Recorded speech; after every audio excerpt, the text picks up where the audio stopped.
Bapak sekarang lagi minum teh kelor. teh kelor. Bibitnya itu tinggal langsung ini aja ditanam. Yang bijinya ini langsung ditanam. Iya. Kalau sudah ada lahan ini tidak pakai biaya. Ini bang, kalau Ini biji kelornya. Oke. Saya diajak masuk sama Bang Nasrin ke pabriknya ini. siap. Setelah tadi dari luar kita ngobrol tentang apa dan bagaimana potensinya. Sudah setahun lebih. Ini saya bawa teman-teman kepala desa supaya Mantap. Oke. Pabrik kelor yang terstandarisasi. Jadi nanti di sini Pak Camat ini tempat mesin. Jadi mesin ini bahan bakunya itu datang dari atas semua. Ini untuk kapasitas 200 ton di atas ini. Jadi di sini tempat pendinginan. Jadi nanti di sini tempat untuk penimbangan bahan-bahan itu, ruangan di sini. Jadi ini semua di sini tempat mesin, produksi, produk jadi. Di belakang itu ada dapur, ada musola. Sekarang kita lihat di lantai 2. Oke. Saya ingat persis setahun yang lalu saya kesini. Orang gila saat ini jadi magnet. Iri. Jadi sudah all out ini, dan ini sudah masuk standarnya internasional. Sehingga nanti seluruh kebutuhan pasar luar negeri itu bisa kita supply dari sini. Mulai dari bahan baku kelor keringnya, bubuk kelor, produk kelor. Jadi di sini nanti itu khusus untuk obat tradisional. Jadi untuk produksi teh kelor, teh celup, yang bubuk kelor kapsul.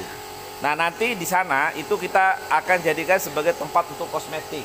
Jadi kosmetik itu yang kita sudah buat hari ini adalah masker kelor, sabun cair kelor, sabun batangan kelor. Nanti kita akan buat yang namanya hand body kelor, parfum kelor, sampo kelor, pasta gigi kelor. Itu sebelah sana. Apa bilang sama Ina? Lahan tidur di Lunyuk itu ratusan hektar. Itu anak saya yang perempuan yang ngelola. Anak saya yang laki ini nanti itu yang di depan. Nanti kita lihat depan itu. Jadi dia untuk pangan. Nah, jadi tapi pertanyaan saya nih Pak. Siap. Masyarakat saya untuk tanam kelor hari ini. Ya. Nah, apakah nanti ke depannya itu kami tidak kesulitan memasarkannya? Saya begitu nanti Pak Kades sudah oke dengan masyarakat, saya MOU. Ini ada Pak Camat, kita panggil kalau bupati besok terpilih siapa, anggota DPR siapa, kita duduk bareng, kita buat MOU. Pertama isi MOU itu seluruh hasil panen itu saya beli. Mantap. Itu satu. Yang kedua, kita range harganya antara 10.000 sampai 15.000 yang sudah kering. Ya. Yang ketiga, tidak boleh jual ke orang lain supaya nanti tidak terjadi pada saat kita sudah lagi panen, datang orang yang ingin beli dengan harga mahal, akhirnya petani itu dininabobokan, yang pada akhirnya petani yang dirugikan. Tunggu, itu harga lebih mahal, padahal dia beli hanya untuk merusak harga saja. Berarti jaminan pasar kami ini. Nah ini 200 ton ini Pak Kades. Ini bukan untuk kapasitas, kenapa saya bikin ini besar, supaya kita bisa menampung seluruh hasil panen dari masyarakat itu. Karena buyer itu dia tidak mau bilang bahwa oh saya ada di Lunyuk 5 ton, saya ada di Kilo. Dia nggak pakai itu. Dia datang, you punya barang berapa, saya butuh 100 ton, maka tinggal diangkut. Tidak lagi nunggu besok lusa. Karena bule itu nggak mau yang gitu-gitu kerjanya. Itu yang saya pelajari selama saya mempersiapkan ini. Sehingga kayak kemarin ada permintaan dari Jepang 40 ton dia per minggu. Ya udah stres saya. Nanam aja belum ada, permintaannya sudah 40 ton per minggu. Ini ada 2 kontainer, berarti satu kontainer 25 ton. Jadi kalau 2 kontainer 50 ton. Nah dari mana mau dapat ini Pak Kades? Ya. Belum saya produksi. Ya. Ini baru bicara pasar yang di luar. Ya. Nah sehingga hari ini kenapa saya mengajak banyak orang untuk menanam supaya ketersediaan itu ada. Nah karena ketersediaan orang sudah mulai panen semua. Ini kan harus ada penggudangan. Di Kilo itu kan kapasitas sampai 50 ton. Di sini kan 200 ton. Sehingga kita bisa menampung kapan saja. Nah kalau nanti itu sudah gitu, kan orang bule-bule itu bayar itu kan tinggal dia ngambil tiap bulan. Tapi barang itu sudah ada di sini. Jadi ya, Terima kasih Pak Nasirnya. Jadi Oke. saya pun dalam hal mengarahkan masyarakat saya untuk menanam kelor ini, Ya. artinya kami tidak ada keraguan terhadap pasar dan lain sebagainya. Pasti. Ya. Oke. Nah, dan kita ini kan bicara tentang masalah pasar itu kan yang saya pelajari pertama, kalau kita berharap jual bahan baku, nah itu perlu dipertanyakan. Nanti kalau misalnya orang bayar tidak mau beli, terus apa yang kita bayar? Nah, itulah produksi. Makanya siapkanlah di bawah ini untuk produksi, sehingga kalau misalnya ada kendala, misalnya COVID atau ada misalnya negara tujuan kita ada permasalahan di negaranya, kita tidak tergantung di sana. Yang kita jual di pasar ini. Nah, siapa pasar kita? Ya pasar lokal. Kita punya penduduk ada 4 juta. Nggak usah banyak, 1 juta aja yang beli kita tiap bulan. Berapa kebutuhan bahan bakunya? Belum kita bicara kek Mandalika, belum kita bicara lagi hotel, kita belum bicara yang pasar distributor saya di tempat lain. Sehingga ini bisa kita mengelola bahan itu, jadi tidak ada ketergantungan kita terhadap seseorang yang akan menit, tapi ini adalah merupakan usaha produk lokal dari Nusa Tenggara Barat yang untuk memberikan kesejahteraan kepada masyarakat, sehingga tidak ada lagi lahan hutan gundul, tidak ada yang namanya lagi itu yang kemarin kita cari apa saja yang ada di situ, burung aja sudah hilang karena tidak ada tahan untuk tempat itu. Yang berikutnya sumber mata air kita berkurang karena sudah gundul semua. Nah, yang keempat itu bisa memberikan nilai tambah bagi petani dan masyarakat yang ada di kita dengan adanya harga kelor yang selama ini hanya diminta untuk jadi pakan kambing, untuk jadi sayur gitu. Ya satu pohon aja nggak cukup lah. Tapi kalau kita punya ratusan ribu pohon, maka kita harus pendekatannya ini dengan pacaman supaya menjadi lunyuk yang ada di lunyuk sana dengan konsep namanya teh tea itu lunyuk moringa teh, sehingga nanti itu produknya dari lunyuk. Nah, dan nextnya seperti itu. Nah, kalau maklun, jadi kita produksi bahan baku dari sana, kita produksi, kita kasih merek tehnya itu dari lunyuk. Nah, itu bisa dipasarkan ke Sumbawa, tidak lagi produk saya. Kita bergerak berbareng-bareng. Tapi merek lunyuk. Banyak lunyuk gitu. Namanya Lumotea, di dalamnya lunyuk moringa teh. Gitu. Izinnya saya. Karena saya kan masih punya izinnya di sini. Nggak usah kita bicara izin. Bicara namanya dulu, Pak. Yang pasarkan siapa? Yang pasarkan Bumdes. Sama-sama kita. Gitu. Nanti PDT, nanti kita datangkan itu Pak Dirjennya PDT, Pak Samsul itu. Kemarin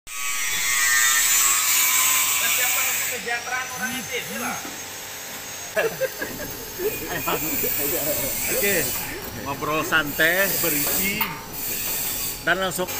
Oke, sekarang kita lihat tempat. kapasitasnya itu satu hari itu 100 kilo. Ini mesinnya, ini 50 kilo. Jadi ini semua kita pindahkan ke belakang besok itu. Ini mesinnya digiling supaya dia jadi bubuk. Jadi hasil gilingannya itu Pak Kades ada yang 300, ada yang 200 itu jadi teh celup, ada yang 300 itu yang di kaleng itu. Dan ada 500 itu untuk jadikan kosmetik sama pangan. Nah, ini bahan baku yang stoknya. Ini gudang kelornya. Pengisiannya padat atau tidak. Nah, ini kita ini tiga Kita trek kepingin supaya ke depan ini ada kelor. Nah, ini mesin ini untuk saset. Jadi kalau ini mesin ini kapasitasnya itu adalah 4.200 per jam. Nah, jadi ini Pak. Ini belum harus panas dulu, tapi cara kerjanya seperti itu. Jadi dia masuk, nanti ini didorong begini dia muter. Tapi ini harus panas dulu nih sebenarnya. Tapi untuk bapak-bapak biar kita kasih lihat saset. Tapi ini kan dia kan harus panas dulu. Jadi terpotong kayak begini. Tapi ini kan panas dia datang. Nah, ini udah begini. Mana dia ini ember dulu gitu. Ada talinya, ada labelnya juga. Tapi ini kan belum kita bikin ini. Nah, jadi ini kapasitasnya ini 4.200. Nah, ini yang untuk yang apa namanya? Ini untuk apa namanya? Untuk yang teh celup. Jadi dia agak kasar kalau yang teh celup itu. Kita lagi lihat proses pembuatan teh kelor. Ada bubuk yang lebih halus Teh celup. Ada. Itulah yang 200. Nate Ini kan kilogramnya 200, seperti dia agak kasar. Kenapa dia Tadi 200? prosesnya kita sudah Supaya dia tidak keluar dari ini, dari kertas ini, agak kasar. Kalau dia halus, dia akan lebar titik gitu. Nah, yang bubuk itu tinggal bikin kayak kopi saja. Ya. keren. Pesanan saya 1 juta bungkus ini, yang lagi proses ini, Pak. Nah, di sini terdapat 15 saset. Ini kita pakai yang KM yang kotak kecil itu. Nah, ini saya dipesan distributor itu sebanyak 1 juta bungkus 1 bulan. Harganya ini 15.000 di pasaran. Isinya 15 saset. Tapi dia tidak pakai amplop, tidak pakai cantelan, itu kayak modelnya yang tadi direndam lah istilahnya. Ini yang kita pakai supaya ini bisa terjangkau oleh masyarakat. Isinya 15 dan ini sudah menggunakan 4 bahasa. Jadi ada bahasa Inggris, ada bahasa Cina, Mandarin, bahasa Arab, sama bahasa Jepang. Mana brosurnya ini? Nah, inilah produknya. Nah, ini sampel dari Ini produk sudah siap jadi. dikirim. Ini kopi kelor tadi. Nah, ini kopi kelor, ini bikinan anak saya yang laki. Sajilo, Sajang kilo. Morikai, Moringa kilo asli Indonesia. Kidom kilo dompu, Sasambodom, Sasak sama Wambojo dompu. Jadi ini brand lokal global. Iya. Nah, ini anak saya kemarin juara sini, dia ke Jakarta mewakili 280 UKM se Indonesia. Dia terpilih dan dia jadi yang testimoni di depannya Pak Menteri. Nah, ini pelakat-pelakatnya. Ini kemarin ini saya juara 1 provinsi untuk peringkat kalau dulu 2003 juara 2 untuk usaha kecil, sekarang sudah juara 1 untuk produksi usaha menengah. Namanya Sidakerja Produktivitas. Siapa? Seperti itulah kira-kira. Mari Pak Kades.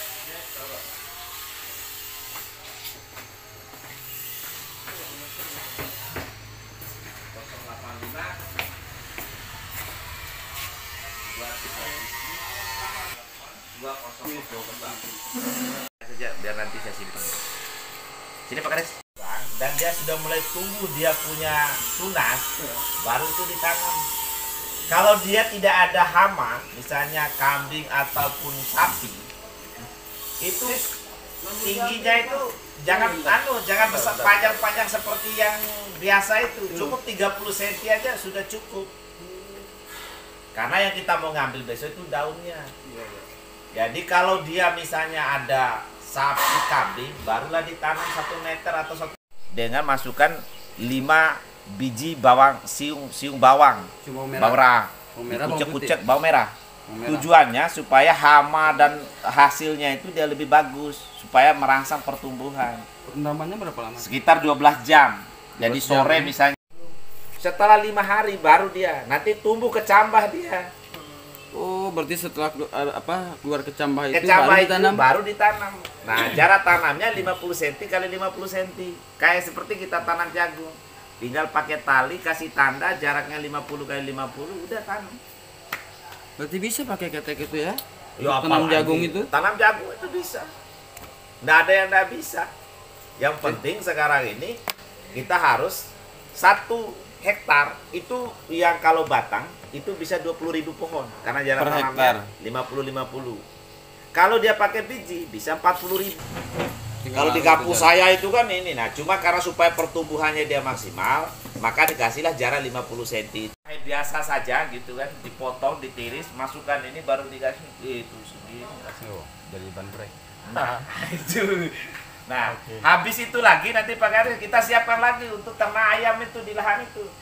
Ayam kampung.